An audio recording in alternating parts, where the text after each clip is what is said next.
All right, welcome. Hey, this is your virtual MC, John Chen. I did show my demo earlier of OBS, but only a few of you were here. So what I'm going to do is I'm going to do a short presentation that I've done a lot, and then I'm just going to break it down. I'm actually going to expose all the stuff that I do inside of there. It just gives you, I think, a unique view. For those, of course, who have seen this, you probably have seen this, but get your questions ready if you want to see that. So one of the ways that I present is that I actually choose not to share my screen. So this is the way that I prefer to present. And the one reason why is because one of the things that you lose in almost every other way that you present inside of Zoom is that either you become a very small triangle, or if you're lucky, you become like half size.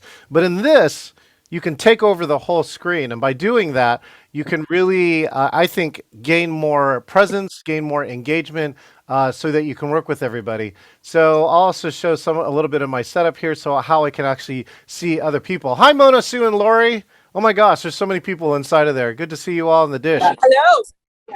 There you go. They are live inside of the building. Okay, so let me just go through this presentation so you kind of have an idea. And this also to give you an idea of what's possible, I think, in virtual presenting. And then I'm going to break down the use of PowerPoint and OBS together. Hi, I'm John Chen. I'm the author of Engaging Virtual Meetings. But how did I get here? Well, I used to do this face-to-face team building, but then this thing came around. Coronavirus, right? Not very good for a face-to-face business. And this is what my March of 2020 looked like, 15 canceled programs. So I sat around and like, what, I had to look at my past and saying, what do I have to lean on that I might be able to get through this challenge with? And so I've been on this, all right? Raise your hand if you know what this is. 1, 2, maybe 3. I got a thumbs up too for that, maybe 4. Good. Yeah, for those who don't know, this was pre-AOL, and why it was famous was because it was the first graphical-based meeting space at a time when modems used to make noise. So I've been meeting online for 35 years. In addition to that, I wrote this book in 2011, 50 Digital Team Building Games. And so, for decades, we've been trying to get people online and saying, we can do this, do valuable work, save the travel and expenses, have dinner with your family and friends at the end of the day. I spend most of my time designing, producing, as well as speaking at and emceeing virtual meetings. Some fun people I've worked with: Jay Bottasingo, Walking Dead, Patrick Lencioni, 5 Dysfunctions of a Team, Elizabeth Gilbert, 16 million books, Julia Roberts plays her in a movie, and of course our good friend Damon John sells a billion-dollar company, a clothing company, and becomes a shark. So I was the producer for all these people and helped them look good. I'm going to give you my number 1 tip now for anybody who speaks on virtual meetings, since we're at a presentation summit. Here we go, my best tip.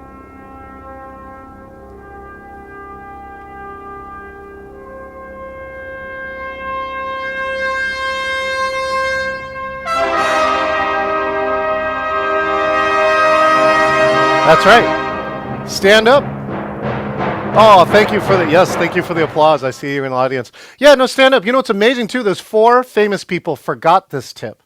You should stand up, right? And even if you don't have this fancy setup, just put some boxes and get your camera to eye level. You'll actually be in the top 20% of all the speakers that I've seen, because standing up gives you a physiological as well as a mental advantage. So let me just share a few of the other things that I have here.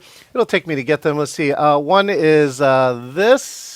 This is what I worked on in the last 24 months, is that I built a green screen that was big enough to walk in. So basically, this is what I see, but the key here is this is what you see.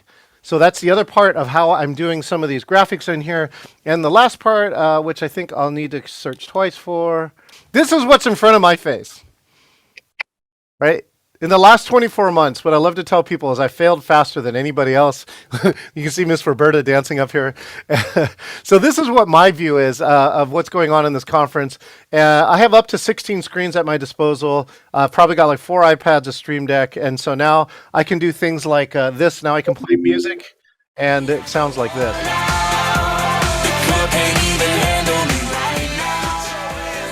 So those are the things that I've done. Now let's come back and saying, let's break down a few of the things that you're seeing. So when you see me presenting, this is PowerPoint running on these screens. And I specifically had to make this my primary screen. That's actually a tip that most people don't know, because I want the notes here, because I want you here. I want the graphic of, usually I have the gallery right here.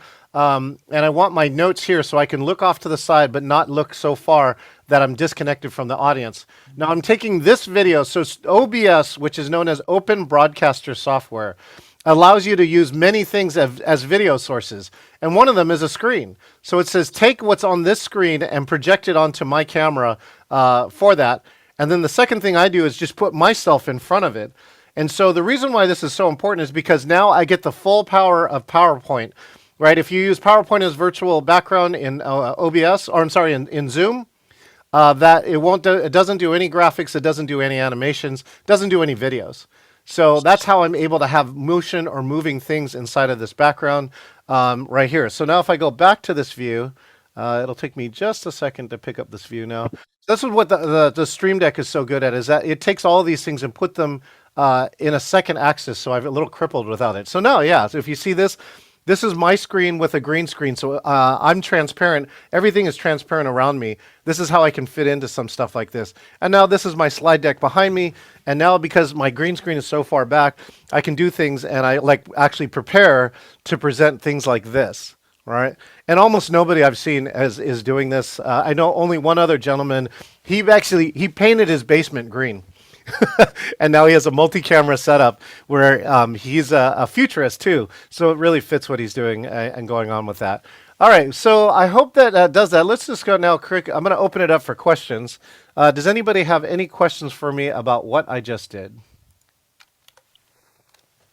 So, John, do you use a capture card between the screen, the PowerPoint screen, and the OBS setup? Do I use a capture card? No. The reason why is OBS is software, so it's already talking to the computer. So I can grab that. Now, like a camera that I actually now have 3 high-end cameras. So like the camera that was behind me, I have a camera in front of me. And actually, let me see if I can get my other camera. I think it's called Desk. Oh, yeah. Like I have my third camera here now. It's a desk camera. Yeah. And all of those are actually connected to something called a cam link.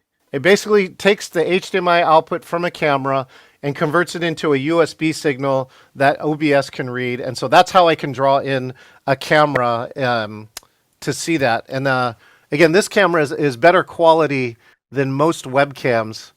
There's only probably you gotta spend a lot more to get another level of quality above this. So you're not using an ATM, one of the Black Magics? So Black Magic makes something called an ATEM Mini. ATEM. And so just so those who don't know the terminology yet, and by the way, it's kind of weird. Like you become a broadcast studio once you learn some of this stuff. So here's the difference. OBS is all software. And the reason why my OBS works so well is that I have a high-end graphics card, right, known as a GPU. And so it can do this stuff and not lag. Like maybe you saw Mike Parkinson was running so much animation and graphics that he started to lag. That means he's running out of graphics processor, and that's why it gets slow. So here's the difference. OBS is all software. And ATEM has an advantage because it's all hardware, right? And when it's all hardware, it's completely designed for it and optimized, will work even faster than OBS. And so that's kind of the difference between the two interfaces. I have not yet gone to an ATEM Mini. Rick Altman is a big fan. He uses an ATEM Mini between 2 cameras in his screens at home. So you could actually ask him even more ATEM Mini questions than me. John, there is a question way up in the chat that I don't want you to lose, and forgive me if I missed the answer to it. Go ahead. Was asking about, she's planning to get a Stream Deck and wondering what you would have for recommendations. Oh, yes, me too. That's great. After using all the Stream Decks, I would, again, if budget is not an issue, they have an XL. And the XL has 32 buttons. And I used to think like that was a lot. And now I can tell you I have pages and pages of buttons. right? And so once you get into it, I've probably have created over 200 different scenes that I have available. Here, let me give you an example of all these scenes. And then I can program each one of these to a button. I'll give you some other examples here. So let's see. Here is my setup with a book. Here is a sunset.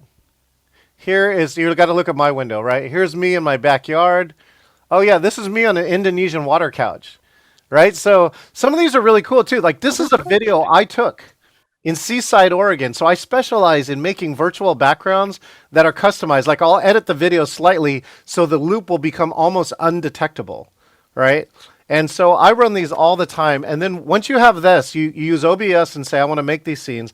And then you say on the Stream Deck, I want to trigger these with a button. So watch how fast this is. Here, let's see if I can give you my desk cam view. Desk. Okay, good. I did it. So this is my desk right here, right? All right, so while I'm on a meeting, if I just go here and click my cursor into chat, watch how fast this is. Hey, this is my LinkedIn profile. Here's a link to all my programs. This is a 1,500 person Facebook group. You could schedule a meeting with me. This is how you do emojis. This is where my YouTube videos are. Here's all my equipment that I'm using. It's in a list. I want to give it to you. Here's 3 free chapters of my book. And by the way, could you register for my conference? It's a free ticket. Wow. Wait. So all of that.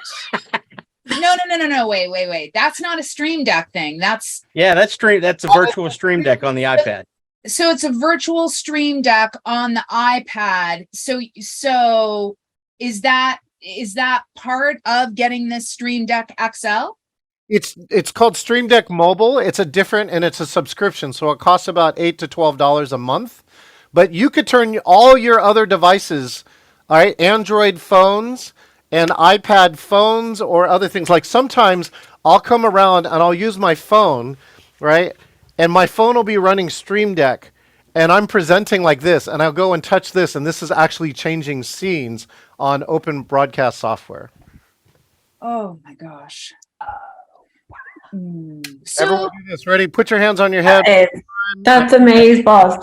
So yeah, look, whoa. I just brought one, but it's a mini baby. Buttons, right? The 6 buttons is nice, but I think if you heavily invest in the technology, you soon realize it's not enough. And here's the reason why for me. I want everything within one touch. And so when if you have to page and try and find something else, you just miss the moment, right? So like here, if somebody said, hey, I just got a vaccine shot, let me see if my button works today. Right? You got to have the right moment. You know, like if Jackie said a swear word, I would say, hey, you know what, Jackie? You, okay? That's what I just... If Jeffrey comes around in his telephone... I needed that button in 2020. Sure. Right? So if Jeffrey, his camera starts glitching out, I can push this button.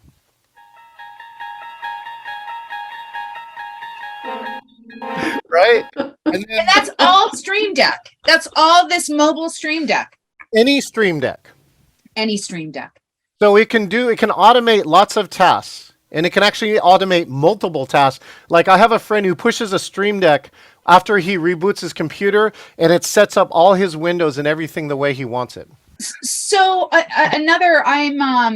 I'm a professor, and I'll be honest with you, one of the dirty little secrets of being a professor is that you stay one day ahead of what your class knows. So it doesn't necessarily mean that I know everything about neuroscience. I'm just learning it the day before. Said differently, I need to have a teleprompter. So at the very least, right now, I've got OBS. I've got 2 monitors here. I've got 3 monitors at work, but with your setup, you've got I would have my teleprompter and my notes and then my PowerPoint behind me, because I do know how to I have figured out how to superimpose myself, how you like what you're doing. John not standing up, that's awesome. I mean, oh my god, I love that. My house is not big enough. So Jackie, all the time too, what I tell people all the time is what I call screen mapping, which is no matter how many screens you have, you need to, as a presenter, you need to take the time to test your setup and find out what works for you, right? And so, you know, like you got to say, this screen is dedicated to teleprompting. This screen is dedicated to the gallery. So, you know, people are like, Renee and I have been talking about virtual emceeing. So, you know, if you're wondering how I can be so attentive to so many things, it's because I've been working on this mapping for the last 2 years. This gallery is here. I'm constantly scanning the chat, right? Roberta just says, I have 3 monitors, and Jeffrey just told me he has 6. I'm looking at participants. So like if somebody's talking or barking, I know that I can come over here and I know which one to mute so we can continue the conversation. So I'm constantly scanning. I tell people that, lifeguarding is the best example, because I'm scanning through my 6 monitors, trying to figure out what's going on so I can help the program. I wanted to jump in too to Jackie, and I'm a professor too. And you know, when you're doing grading Yeah. and you retype the same comments over Yes. and over and over, Yes. you put it on your stream deck and you put for what assignment and you push a button and you fill in their name. Oh, I've been doing just old fashioned copy and paste, but then I've got more copy and paste. Oh, I love that. That tip alone might have just saved Jackie the entire price of entry to this program. She's going to be grading like this: 1, 2. No, John, I'm not gonna lie. This like last, what is this, 15 minutes has blown my mind